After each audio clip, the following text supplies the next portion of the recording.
Hello friends, இன்றைக்கி நம்ம வீடியோவில் எது பற்றி பேசணும்னா, கிட்டத்தட்ட இப்போ நீங்களும் உங்கள் அப்பாவும் வந்து ஒரு பீச்சில் நடந்து போயிட்டுருக்கீங்க.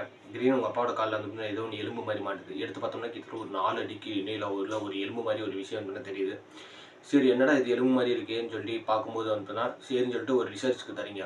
அங்கே ரிசர்ச்சில் அவங்க ரிசர்ச் பண்ணிட்டு கிட்டத்தட்ட இது வந்து பார்த்தீங்கன்னா உலகத்திலேயே வாழ்ந்த ஒரு மிகப்பெரிய உயிர், கடல்வாழ் உயிரினங்க. இப்போ இருக்கிற ப்ளூவேல் எல்லாருக்குமே தெரியும், எவ்வளோ பெருசுன்னு தெரியும். அதை விட பல மடங்கு அதை ரொம்ப ரொம்ப ஒரு நீளமான ஒரு உயிரினங்கன்னு சொல்லிட்டு சொன்னால் எப்படி இருக்கும் உங்களுக்கு?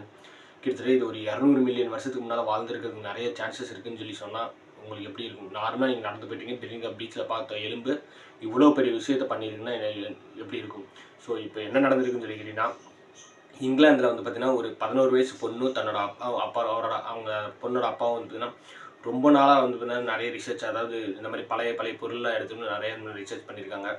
அப்படி பண்ணிட்டு இருந்தவங்க வந்து பார்த்தீங்கன்னா ரொம்ப நாளாக வந்து பார்த்தீங்கன்னா ரொம்ப ஒரு 100 வருஷத்துக்கு முன்னால் அந்த மாதிரி பொருள்லாம் நிறையா அவங்களுக்கு வந்து கிடச்சிருக்குது. அதெல்லாம் பண்ணும்போது வந்து இதெல்லாம் நார்மலாக கிடைக்கிறதாங்கன்னு சொல்லி எல்லாருமே சொல்கிறாங்க, ரிசர்ச் பண்ணுறாங்க.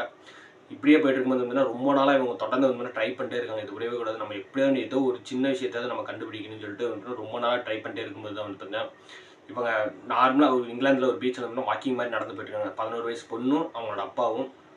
அப்போ அவங்க நடந்து போயிட்டு இருக்கும்போது வந்து அவங்க அப்பாவுக்கு வந்து காலில் எதுவும் தடுத்து விடுது. என்னடா இதை தடுத்து விடுதே, பார்க்குறதுக்கு ஒரு மாதிரி ஷேப்பை வந்து ஒரு மாதிரி இருக்கேன்னு சொல்லிட்டு எடுத்து பார்க்குறம்போது தான் தெரியுது, அது ஒரு 4 அடி நீளமான ஒரு எலும்பு மாதிரி தெரியுது. என்னடா இது, ஏதோ ரொம்ப ஒரு பெரிய விஷயமா தெரியுதுன்னு சொல்லிட்டு, ஏன்னா 4 அடி நீள எலும்பு ஒரே லைனாகவே இருக்குது. அந்த கட் பண்ணி இல்லாமல் ஒரே லைனாக 4 அடி நீள எலும்பு. நம்ம மனுஷன் வந்து பார்த்தீங்கன்னா ஒரு நார்மலாகவே ஒரு 6 அடி தான் இருப்போம். இது என்னடா ஒரு 4 அடி நீள எலும்பு ஒரே லைனாக இருக்குது, இது மிகப்பெரிய விஷயமா இருக்குன்னு சொல்லிட்டு அங்கே இருக்கிற ரிசர்ச்சர் ஒருத்தர், ஜஸ்டின் சொல்லி ஒருத்தர்கிட்ட இந்த ஒரு விஷயத்த வந்து எலும்பு வந்துட்டா கொடுக்குறாரு.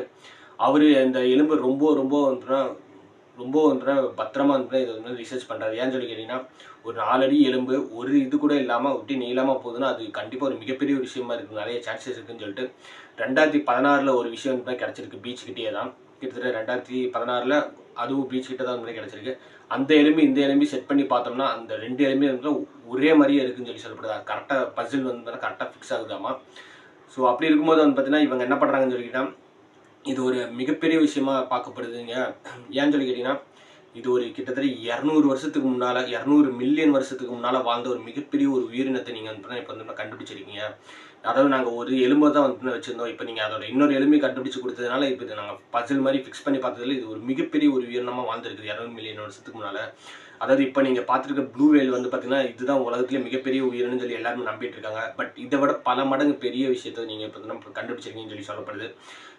நெக்ஸ்ட் என்ன இருக்குன்னு சொல்லிக்கிட்டீங்கன்னா, கிட்டத்தட்ட இதோட தாடை மட்டுமே வந்து பார்த்தீங்கன்னா 4 அடி. அதாவது இதோட தாடைங்கிறது வந்து பார்த்தீங்கன்னா இவங்க கண்டுபிடிச்ச எலும்பு பார்த்தீங்கன்னா 4 அடி. இதோட தாடைங்கிறது வந்து பார்த்தீங்கன்னா கிட்டத்தட்ட 6 அடி தாடைன்னு சொல்லி சொல்லப்படுது. தாடைங்கிறது எதுவும் இல்லை, இந்த ஜாலைன் மட்டுமே, அந்த மீனோட வாய்ப்பகுதி மட்டுமே கிட்டத்தட்ட 6 அடின்னு சொல்லி சொல்லப்படுது. 6 அடின்னு யோசிச்சு பாருங்க. நான் அப்பயே சொல்லியிருந்தேன், ஒரு மனுஷனோட சராசரி ஹைட் வந்து 6 அடி தான் சொல்லிட்டு. இதோட வாயோட ஹைட்டே வந்து நீளம் வந்து கிட்டத்தட்ட 6 அடி. ஒரு மனுஷனே அசால்ட்டாக விழுகிற அளவுக்கு மிகப்பெரிய ஒரு உயிரினத்தை வந்து இப்போ இந்த மாதிரி கண்டுபிடிச்சிருக்காங்க. அது மட்டும் இல்லாமல் இதோட ஒரு இதோட மண்டையோட ஸ்கெல்டன் மட்டுமே வந்து கிட்டத்தட்ட 10 அடி இருக்குன்னு சொல்லி சொல்லப்படுது. யோசிச்சு பாருங்க, இப்போ இந்த நம்மளோட மண்டோட வந்து கிட்டத்தட்ட ஒரு இன்ச் கணக்கில் தான் வரும். அதோட மண்டோட கிட்டத்தட்ட வந்து ஒரு 10 அடி இருக்கலாம்னு சொல்லி சொல்லப்படுது. அது மட்டும் இல்லாமல் இது ஒரு 82 அடி நீளம் வாழக்கூடிய ஒரு மிகப்பெரிய உயிரினத்தை நீங்கள் இப்போ கண்டுபிடிச்சிருக்கீங்கன்னு சொல்லி சொல்கிறாங்க. 82 அடின்னா யோசிச்சு பாருங்க. நான் நார்மலாக எப்பயுமே சொல்கிற மாதிரி தான், ஒரு மனுஷனோட ஹைட்டு கிட்டத்தட்ட ஒரு 6 அடி தான். சராசரி மனுஷனோட ஆவரேஜ் ஹைட்டே 6 அடி தான்.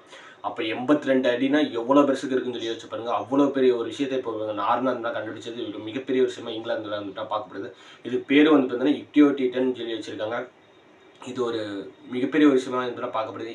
ஏன்னு சொல்லி டைனோசர் காலத்தில் வாழ்ந்துருக்கலாம்னு சொல்லி நிறைய பேர் ப்ரெடிக்ட் பண்ணுறாங்க. பட் இது டைனோசரோட மிகப்பெரிய ஒரு நீளமாகவும் வாழ்ந்துருக்குது. ஸோ இந்த ஒரு விஷயத்தை கண்டிப்பாக உங்கள்கிட்ட வந்து சொல்லணும்னு சொல்லி தான் வந்தேன். இனிமேல் யாராவது உலகத்தில் எதிராக பெரிய விலங்குன்னு சொல்லி கேட்டாங்கன்னா மறக்காமல் அவங்களுக்கு ஷேர் பண்ணி வந்து பார்த்தீங்கன்னா திமிங்கலம் இல்லைடா இதுதான்டான்னு சொல்லிட்டு மறக்காமல் நிறைய பேருக்கு வந்து தெரியப்படுத்துங்க. ஸோ இன்னும் இது வந்து கிட்டத்தட்ட வரலாறையே மாற்றுற ஒரு விஷயமாகவும் பார்க்கப்படுது. ஏன்னு சொல்லிக்கிட்டீங்கன்னா இப்போது எல்லா புக்லேயும் வந்து ப்ளூ வேல் தான் வந்து வேர்ல்ட்ஸ் பிக்கெஸ்ட் அனிமல்னு சொல்லி நிறைய பேர் படிச்சிருப்பீங்க. அதாவது உலகத்துலேயே மிகப்பெரிய நீளமான ஒரு அனிமல் எதுன்னு சொல்லிங்கன்னா ப்ளூ வேல், அது நீலத்திமிங்கலம்னு சொல்லி படிச்சிருப்பீங்க. பட் இது ஹிஸ்ட்ரியே வந்து பார்த்தீங்கன்னா நிறைய சேஞ்சஸ் பண்ணுறதுக்கு நிறையவே சான்சஸ் இருக்குது.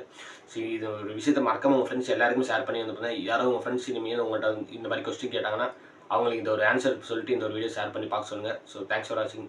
Bye friends.